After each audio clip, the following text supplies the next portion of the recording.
Josh. Hello, TV lovers, and welcome to Mashable's Fall TV Hangout. My name is Brian Anthony Hernandez, and today we'll be discussing the dramas, the comedies, the hits, the misses, the new, the old, and the sleepers with these two entertainment experts right here on the screen. First up, we have Sandra Gonzalez, our senior TV writer, who on occasion can be found, hanging out with Sons of Anarchy motorcycles and fairy tale characters from Once Upon a Time. And next up, we have Josh Dickey, our skateboarding fearless leader, who is very opinionated about all things superhero TV shows. So let's get right to it, everybody. Make sure you submit your questions using Mash Talk. But first, let's start with the marketing of these TV shows. A lot of money has been thrown into getting people to tune in. What networks or what show in general succeeded on this?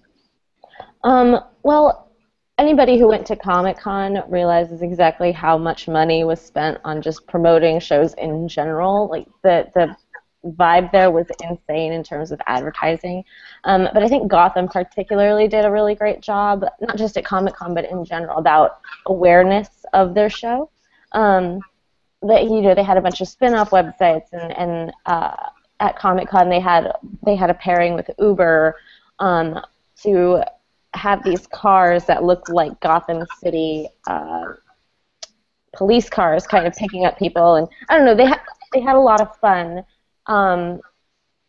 with the fact that people are familiar with this world and with Gotham in general, and so they used that awareness and spun off on it into all these like great marketing campaigns. So I thought they did a really great job. Kudos to Fox.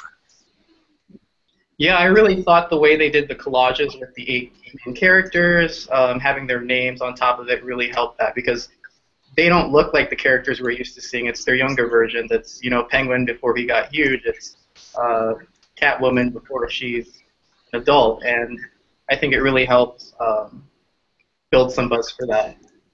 They also have not been coy about what the show is. I mean, these are origin stories, right? And they could have probably added in a little bit more mystery about who is who, with the exception of the Joker, who we don't know if we're even going to meet him at some point. Of course we are, but we know pretty much who everybody is. I mean, Edward Nygma is the Riddler. Like, they're not making it too hard for us to connect the dots, which is probably smart because it draws in the fans of Batman who aren't crazy comic book readers.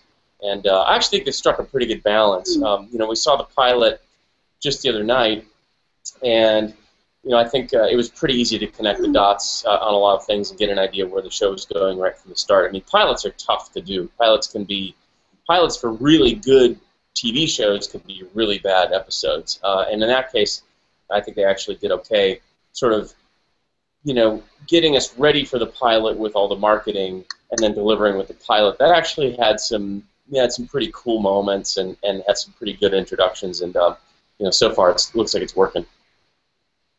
Will people stay for it, Sandra? Do you think people will stick around for this? Well, the ratings were about 8 million. It bumped up to 8.4 by the end of the day. Tuned in to see the pilot. I felt like the reaction was largely positive, and they expect a lot of people to tune in, on their DVRs. It was a very competitive night for them to debut, and for that, I think it's really cool that they were just like, we know we're debuting against The Big Bang Theory, we know we're debuting against all this other competition, let's just do it anyway. And it paid off because 8 million people watched, and that's a great number, especially for Fox. So I think people will tune in. I mean, there's always a certain amount of drop-off when it comes to ratings. So like, their premieres are always big. Series premieres are always much bigger than they eventually even out to be. I think we'll get a better picture of exactly what size of this audience is going to be by the time maybe the 3rd episode airs. Exactly how much holdover there's going to be, I'm not quite sure. I want to see the Live Plus 7 ratings to see exactly how many people tuned in masse, and then I think you could take off at least 30% from that. I was a little bit surprised by 8 million. I kind of thought it would be stronger than that. I mean, I think they thought that I think that's definitely a strong number. the debut, but I thought they were kind of going for like a super home run here. Like, I mean, the original Shield, the first Shield last year, Marvel Agents of Shield debuted to what, 13, 14, 15 million, something like that. And Sandra's right. I mean, it's just the overnight ratings. They're not paying nearly as much attention to that number as they used to. They're much more concerned with the Live Plus 7, all platforms, how many people are, and how many impressions, how many people are actually tuning in to see the show over the course of time. And that'll probably do really well. But I was surprised at, like, I thought that was going to be easily the biggest show of the night. And didn't Scorpion beat it? Like, Scorpion. That came out of nowhere and did better than Gotham. Am I wrong about that? Sandra is the TV expert here, by the way, for those of you who are tuning in. Scorpion had the benefit of a Big Bang Theory lead-in. So Big Bang Theory had something like 18 million people tune in, and that a big chunk of that obviously is going to roll over to see a show about geeks. But of course, Scorpion's a drama. But you know, I felt like that pairing was just brilliant scheduling on CBS's part, and it paid off for them with like 13. What did Gotham have for lead-in on Fox? They didn't have any lead-in. They led the night. That okay. makes the 8 million a little bit even more impressive, I think. Makes sense to me. It seemed like it was a good result. I mean, they had to be happy with that. It just feels like the kind of thing where maybe they were sort of holding their breath and hoping for. It's not like movies where you get tracking numbers, right? Right. You sort of know how a movie's going to do, 2-3 weeks in advance in some cases. And in this case, it felt like something that was, to me, it felt more like a show and an amount of energy around it that was going to do 10 million plus. But hey, maybe it'll grow. I also think, I mean, I love the point that you brought up about cross-platform. I feel like overnight ratings are just such a weird thing of the past in a way. And, I mean, Brian, you yourself, you asked me the next morning, you're like, how do I watch Gotham? I was like, Hulu, Brian, go to Hulu. And there it was, like, I feel like you're not the only one. You're not alone in that boat. That's how people are watching TV these days, and it's not necessarily appointment television anymore. I think while we're talking about Gotham, that's a good transition into some of the other superhero shows that the other networks are trying to tout. What's out there? And I know Josh watched one last night. Yeah, this is the one area that I can talk about, and then I might as well just let Sandra talk the rest of the time, because I do superhero TV.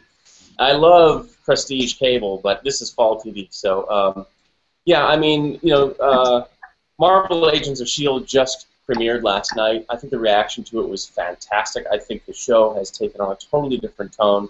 Last year, the narrative on S.H.I.E.L.D. was that people weren't quite sure about the characters. They were expecting superheroes to pop in here and there. They wanted to see, people they were familiar with, and instead, we got this weird ensemble of new people coalescing around Agent Coulson, who's like a total side character in the Marvel Universe.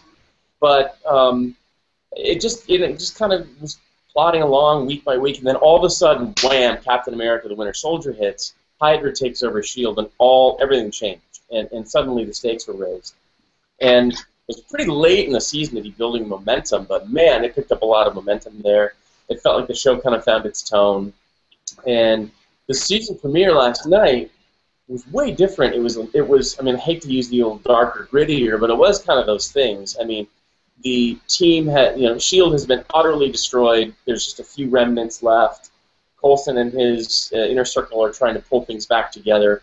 And what was cool about it was that the characters who we've sort of gotten to know now, we've gotten, Skye and the two scientists, started out as very soft characters. They couldn't fight, they couldn't shoot. When things got ugly, they would have to have Ward step in and May step in. Now, you see Chloe Bennett as Skye. She can shoot a gun, man. She can hit you at 80 yards. She can throw a punch. She can run and jump. She can do all that stuff. She looks way more confident, which makes her a way more valuable member of the team. And they brought in some new characters too. These 3 new characters that they brought in. Well, I guess there's just 2 that are going to stick with us for now, which are Mac and Hunter. They're both part of this mercenary team that joined them. They bring a different tone too, and there's new dynamics in the show. So I think everything is looking pretty great for S.H.I.E.L.D. They actually sneaked episode 2 for us last night, and it was even better. Like, it is really starting to find its footing. Things feel kind of ominous and dark, and yet they still have that sense of fun. The biggest takeaway for me was though, that first season had a real, like, network TV show gloss on it. Everybody's hair was perfect all the time. The lighting was perfect all the time. the dialogue was snappy and back and forth. And this is getting a little more comic booky, and I think it's a huge step for them to take.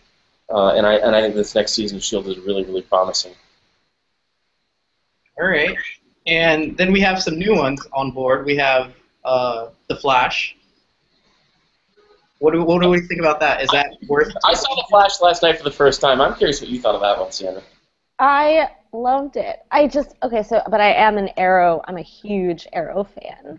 I love Arrow, and it feels like the little brother of Arrow. I feel like a lot of the mistakes and like the trouble that Arrow. I mean, I won't even call it trouble, but like there was a period of time where Arrow did not exactly know what it was, and it was still figuring it out, especially in the first season. And all those I feel like the knowledge that they gained while running Arrow is gonna help Flash get a running start.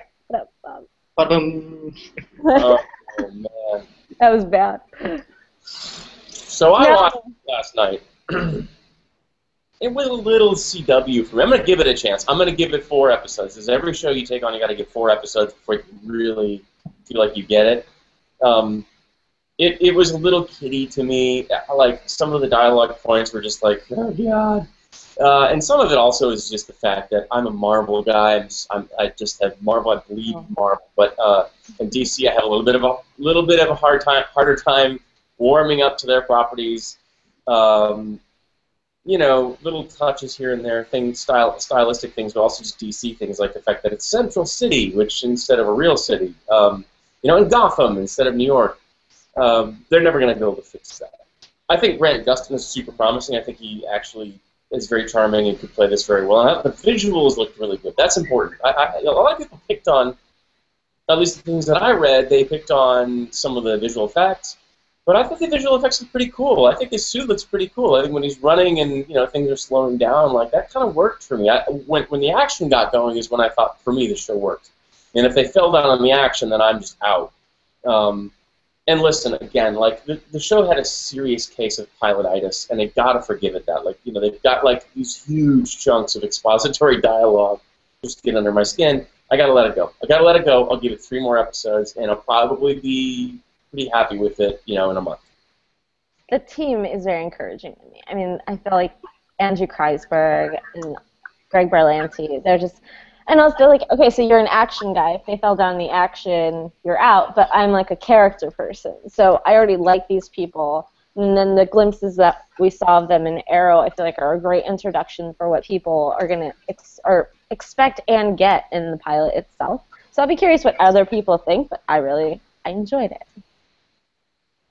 You aren't alone. A lot of people really liked it. I guess my expectations were that it was going to. Tough crowd, Josh Dickey. I am tough. I really am. My expectations were that it was going to be a little bit more grown up, just. It's a CW. I know. I need to just let it go. Take advice, Josh, and let it go. Look, when I first saw the first episode of Veronica Mars that everybody's raving about, I was like, what the hell is this teenage show? By the 4th episode, I was like, this is the best thing on TV. And I still think it is. I still think that's the greatest. Veronica Mars season 1 is still the greatest season of television ever. And that's a CW show. There you go. This WB show, wasn't it? Oh, well, yeah, okay, but antecedent. And then we have a lesser-known character in Constantine. Mm-hmm. Is that something is going to be superhero overload, or is this another thing that fans should give a shot?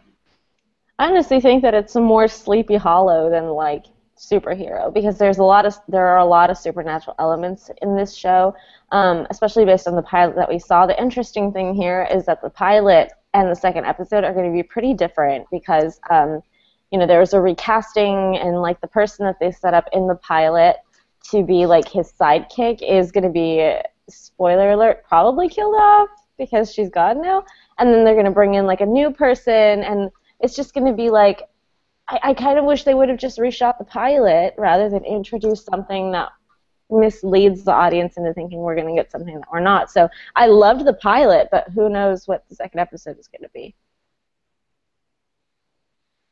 All right, and let's move on to some drama since we only have 30 minutes here. I'm hearing a lot of buzz about, Jeffrey Tambor and Transparent, the Amazon show.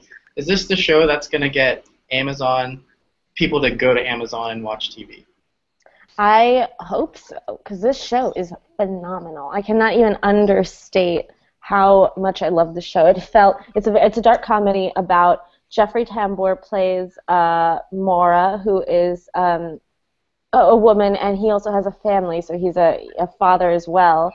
And it's basically about his family getting used to him living his life as Maura, and that's a heavy concept. Like I mean, there are several ways that you can go with it, but it has such levity to it, like such surprising levity, that it's not this show where you're supposed to be like moved all the time by this like story or whatever. Like, it's funny, and then like his family, they're hilarious people, and they all have major flaws, but the way that they interact makes you feel like this is absolutely my family.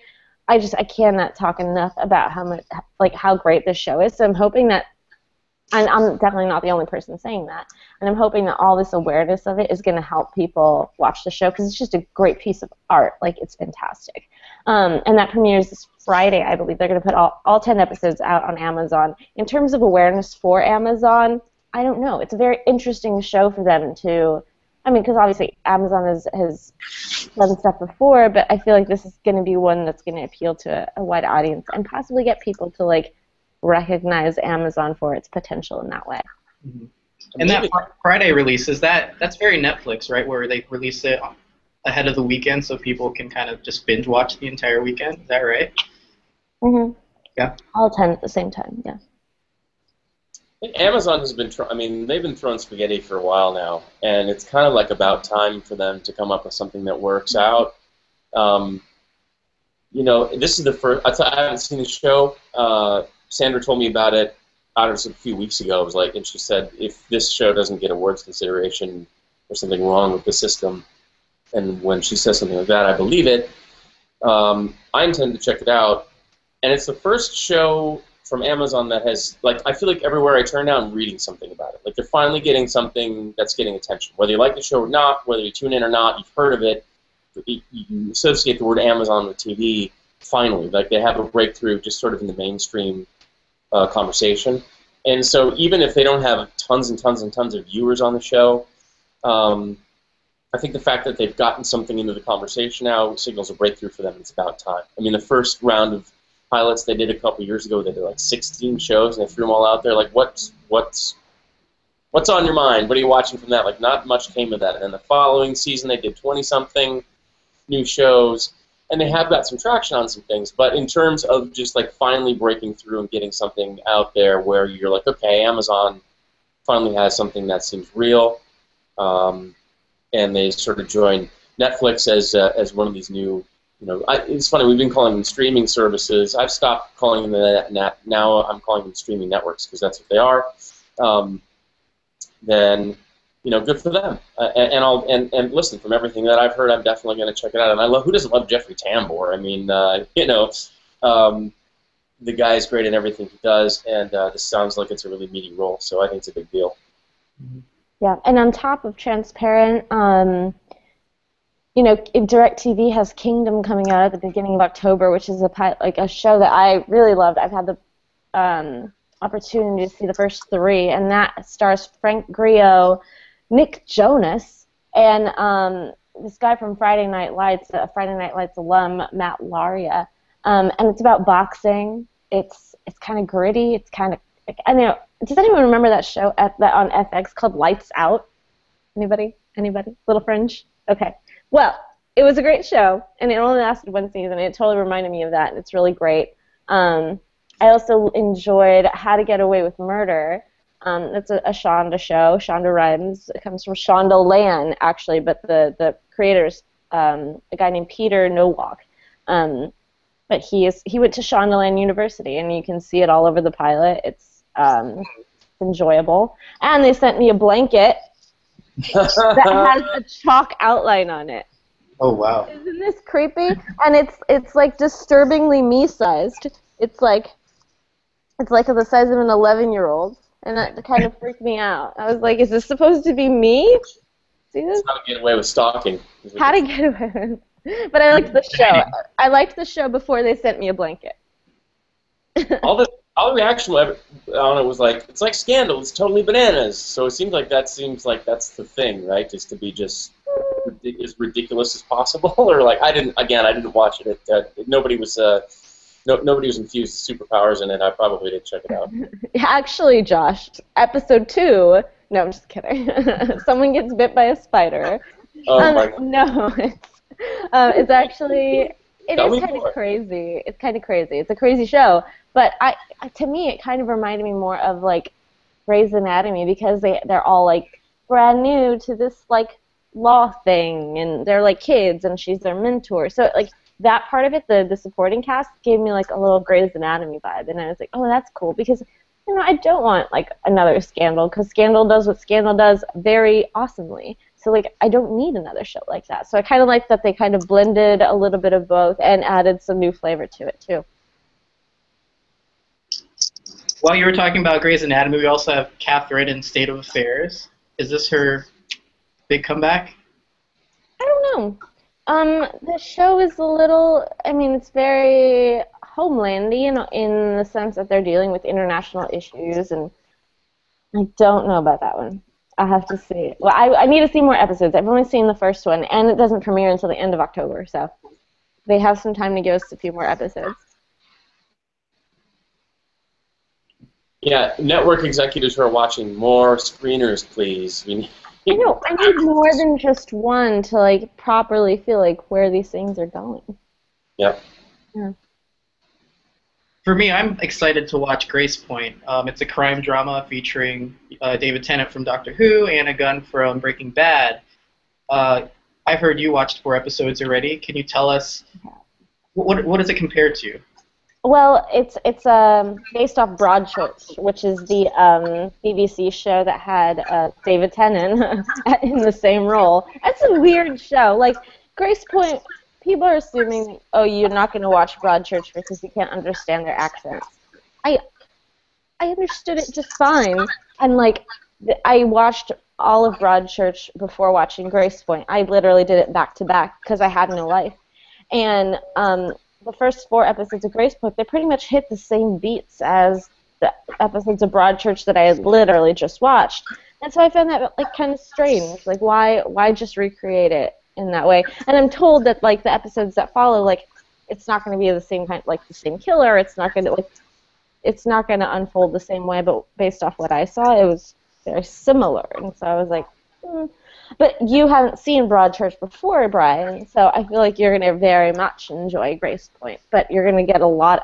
Everyone should prepare to hear from critics. Just go watch Broadchurch. Like, I don't know. I liked it okay, but it just hit too many of the same beats for me. It's a total aside, but like I don't know if anybody even noticed that Happy Valley, which is a BBC show that had, I don't know, like 8 million viewers in the UK for its finale a few months ago. It's a crime drama. It's a very short arc. It's like 6 episodes, or maybe it's 8. Just hit Netflix. I thought they were going to remake that show. It was such a hit in the UK, and it's such a great show that I thought they were going to remake it a la Broadchurch Grace Point, but they didn't. Netflix just picked it up, branded it a Netflix original. So everybody thought that, oh, look, here's a new Netflix original, which is weird.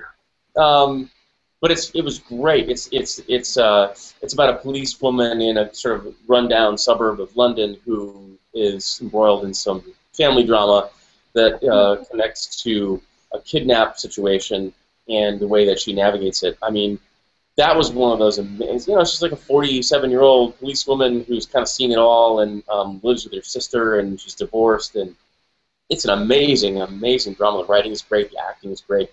If you're looking for an alternative or something to binge right now while you're waiting for all these other fall shows to come online, I couldn't recommend that one enough. Happy Valley on Netflix, a Netflix original, you guys. A deceptive original. Yeah. Well, this fall we're also going to get a double dose of zombie drama with The Walking Dead returning after, the cast is trapped inside a train car at the end of the season in a sticky situation with maybe cannibals, maybe not. But we're also going to get Z Nation. And where does that begin? What happens at the beginning of that? Z Nation started a couple weeks ago, maybe last week. It's Sci-Fi does a zombie show. It's campy and it is what it is. I talked to DJ Qualls, who's in the show, And I asked him about that. I mean, obviously they're ready for the Walking Dead comparisons, and if you saw the first episode, it's very different. I don't know. There's a lot of zombies. Okay, so there's not a lot of zombies on TV. Like, it's 2 shows. It's not that many. But I'm reaching my, like The Walking Dead, again, like, if something does something really well, I don't necessarily have an appetite for something exactly like that. So I have my zombie fix. Do I need another zombie show? No. But if I watch it, I'm not offended by it. So. And what other returning dramas are people priming up to tune into? We have, Good Wife with Juliana Margulies. Juliana Margulies. Oh my God! So the premiere was so good, so good. And we're actually we had a recap of the Good Wife season premiere on our site, and it was fantastic. But the episode itself was just incredible. I mean, they're coming off this season where, so if you haven't watched the season before, mute, do something, go away because you don't want to hear this. But they killed off Josh Charles last season. It's a huge thing, and then they had a whole several episodes after that. But coming off of a season that included something like that, nobody knew what they were going to try to do this season, and somehow they managed to reinvent themselves at the end of last season, and then they came into this season with another huge shocker, a brand new storyline. It was just incredible. I cannot wait for the rest of these episodes. Sons of Anarchy is also deep into their brand new season. I don't know what episode. I saw the first 3, and they're fantastic. I can't wait to see how this one all unravels, because obviously they killed off Tara at the end of last season, and Jax is spiraling. There's no one really to root for anymore on this show, and that's okay with me. I feel like people who are missing Breaking Bad should almost, if you're not watching Sons of Anarchy, you should go back and binge watch it to catch up before the finale, because I feel like it's a thing in that you're not necessarily rooting for your hero anymore, but you need to know what happens, and that's exactly where I'm at with Sons of Anarchy right now. And we have Scandal coming back. Last season was they killed the president's son. It was Sophie, and it was not fantastic for the president and the first lady, obviously, but it managed to keep the train moving in its 3rd season for a show that is really famous for its shocks and its big moments. They continued doing that in the 3rd season, and it never really dwindled for me, so I'm excited for that to come back, and that comes back on Thursday. I'm also excited about Grey's Anatomy. So basically, don't bother me on Thursday nights. That's my Shondaland night. Do not call me. Do not IM me. Don't email me. That's where I'm at. So Olivia Pope at the end of the last season just hopped on a plane going somewhere. We don't know where. Do they answer that right away in this? No, hashtag no spoilers, Brian. God. But I don't imagine her being gone very long, frankly. But there is a time jump that we know of, and so you're going to see how everybody was kind of faring without her. But I mean, it's Kerry Washington. I think Olivia Pope will be back. All right. Should we move on to comedy, or did you want to mention any other dramedies out there right now? I'm excited about American Horror Story. Brian, we were both kind of geeking out about American Horror Story before this. We're pretty excited about Freak Show. I mean, we have a double dose of, oh my God, I'm blanking on her name. The one with the 2 heads. But Brian's going to be recapping American Horror Story Freak Show, and I think it's going to be awesome. Jessica Lange as the ringleader, you can't go wrong with that. She's just coming off her Emmys win for Best Actress in the miniseries. So Kathy Bates as well. Kathy Bates, yep. Yeah, so that's going to be great. Lady. That's a very interesting look. Yeah. In terms of comedy, I think the Mindy Project has been really on point this season. I'm waiting for Josh to roll his eyes because he was not a big fan of the premiere, but I loved it. I gave it a chance last night. I didn't watch the whole episode because it was just kind of on in the background.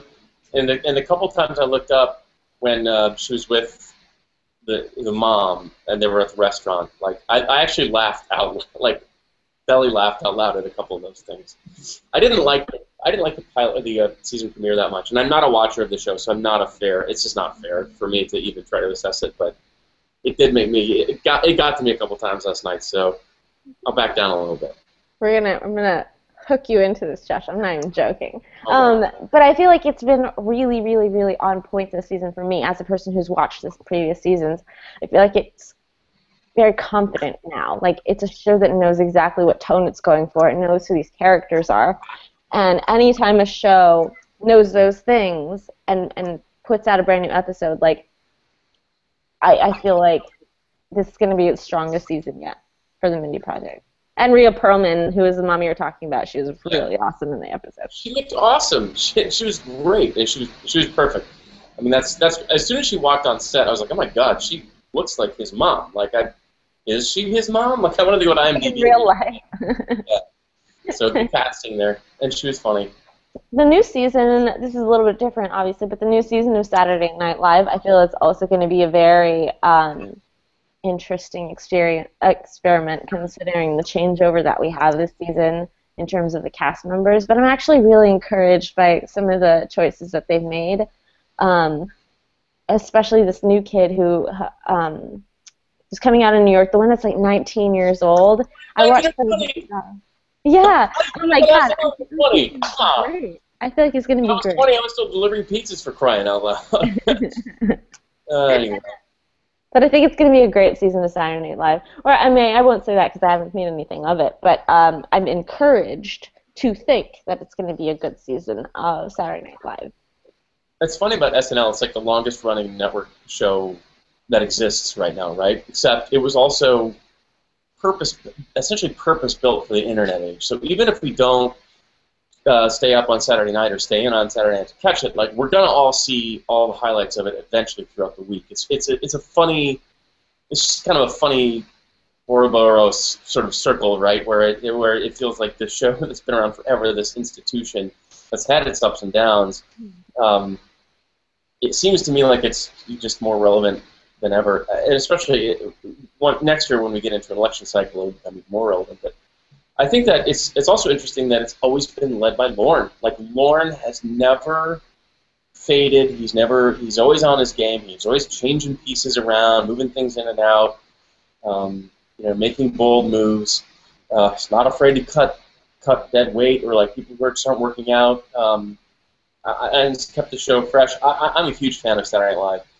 And not necessarily in that I watch it every single week, like wait for it and stay home for it, but just as an institution, I think it's every bit as relevant and fresh as ever. And you're right, Sandra. There's a bunch of weird, like, crazy changes that make me want to tune in. And it seems like year after year, there's always something that's like, I gotta check it out as it gets going. So yeah, I think it's going to be a big year for them. I think next year will be a really big year for them when they get their new players settled in and they get into an election cycle. It really has transformed into that viral video engine because, like you said, a lot of people aren't going to stay in and watch it, but they're going to see it the next day because those clips, every site is going to pick it up. Every site's going to write about Chris Pratt doing something, like five different things on that premiere episode this season. So, yeah, I'm excited to tune in for that one as well.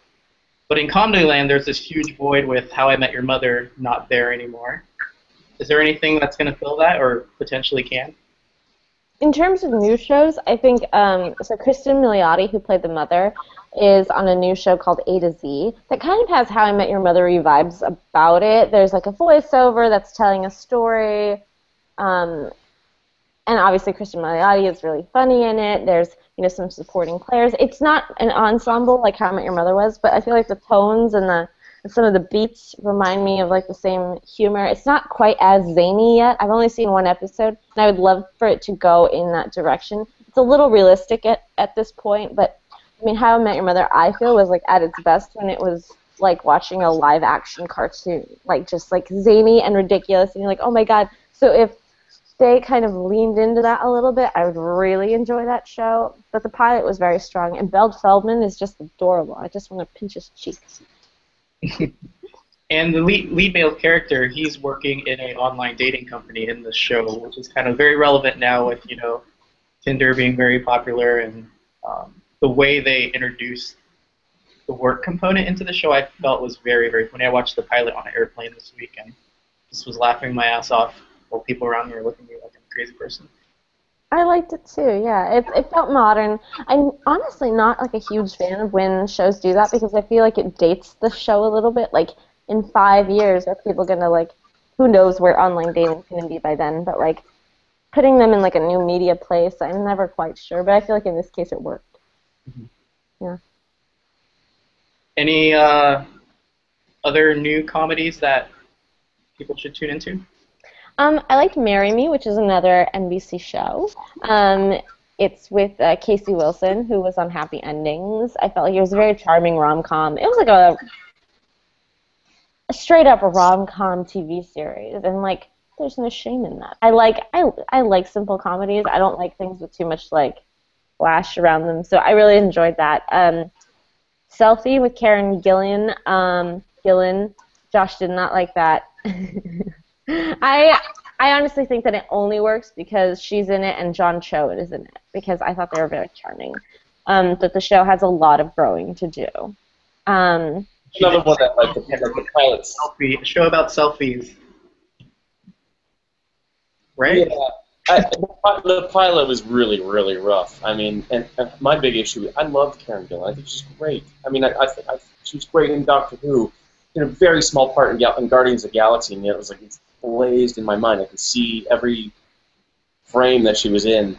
And she just has this incredible charisma and charm. And this show is just she's such a despicable person, and then she just can't contain that accent. It's like, I feel like she's, like a visiting alien who is trying to talk like the locals. Like she just has this, I don't know, that accent just doesn't want to be shoved down. And then the construct of the show is very weird to begin with. I checked it out because I love her, and I think it's an interesting idea, and because of the things that we cover, it's kind of a social media show, right?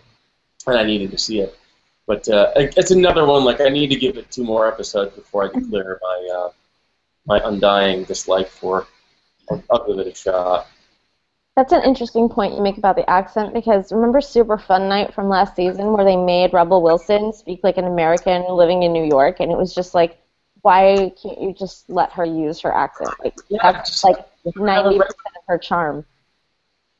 Or if you're going to have somebody that you need to have an American accent, just cast. There's like plenty of American actors who could have taken on that role, and didn't need, like, it's very strange. The Box Trolls just did this. For a voice role for a girl with a British accent, they cast Elle Fanning. So the whole time I'm sitting there going, it sounds like Elle Fanning doing a British accent on this cartoon that I'm watching. Like, what was the point of that? I don't understand why they do that.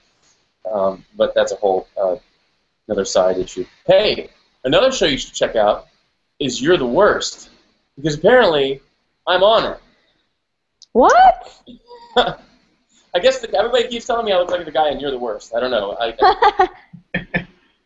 That show just really the worst. So it only makes sense. It's on FX. I guess it's over now. Their run is over. But thought I'd give a plug in for the show that I have a doppelganger on. For your lookalike. Yeah, people also really like Blackish. I do too. I'm just not I'm not big on family comedies, but I've heard. I watched the first episode of Blackish, and that's your jam. But I'm more honestly, like, I should say this though. I'm not huge on family comedies, but The Goldbergs is freaking hilarious. It's kind of like a sleeper show. Like, it's not the most popular show. It's kind of in Modern Family's shadow, but between an episode of Modern Family and an episode of Goldbergs, like, I'm gonna watch The Goldbergs. They air on the same network, so that's never gonna happen. But like, I think this show is hilarious. Wendy McLendon-Covey is just phenomenal on this show, and like the kids are funny. I'm really rough on, like, I don't know. I don't like kids. I don't mind saying that, but I was like, but the kids on this show are really, really fantastic, and so I'm a Goldbergs fan. All right. And speaking of sleepers, are there any others that you think are falling into that category? So the first episode of Red Band Society aired this week. I feel like it got a little flack for being, it's nothing groundbreaking, and that's okay. Like, it's one of these teen shows that I feel like every generation needs to have. Like, some of us had the OC, some of us had Glee, and like, we need another one of these simple teen shows that's going to talk about teen issues on TV. And these kids just so happen to be sick, which adds another element of drama to it. And they all have like their own individual dramas going on, and that's fun. Like, it's a charming teen show, and I feel like this one needs a little bit of time, not only to find itself beyond the pilot, because, I mean, the theme here is pilots are hard.